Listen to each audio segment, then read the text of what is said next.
The arrival appeared awkward, even if it was among friends.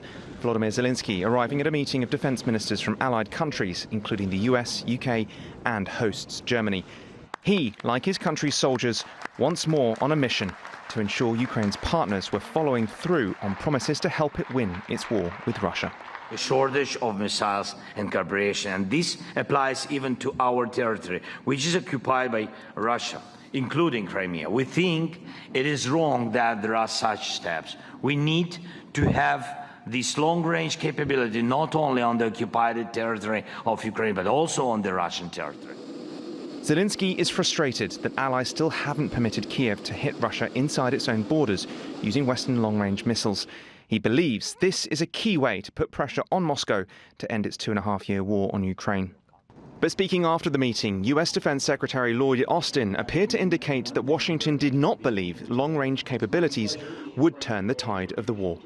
We had this discussion about other capabilities, and each time we point out that it's not just one thing, it's a combination of capabilities and how you integrate those capabilities to achieve objectives. Earlier on Friday, the US said it would be providing an additional $250 million in assistance, while the UK and Germany also said they were providing equipment, including short-range missiles and howitzers.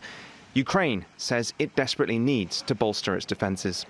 In recent days, the country has seen an escalation in Russian aerial attacks on Ukrainian cities, including Lviv, in the west of the country. Fires erupted there for a second night in the early hours of Friday, a day after at least 7 were killed by drones and hypersonic missiles. Time is of the essence. Russia's defense ministry on Friday claimed it had taken control of 6 villages in Ukraine's Donetsk region.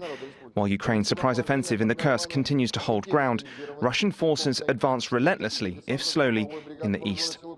Their focus is on seizing the city of Pokrovsk, a logistics hub for Ukraine's war effort and vital to defense of its territory there.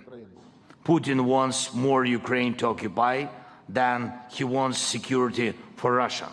He doesn't care about Russian land and people. He just wants to grab as much of our land and as many of our cities as possible. Zelenskyy has also urged his allies to ensure supplies get to the front line more quickly. Without their support, Ukraine would not have survived this war this long. Without more, it may not survive much longer. Flynn, TRT World.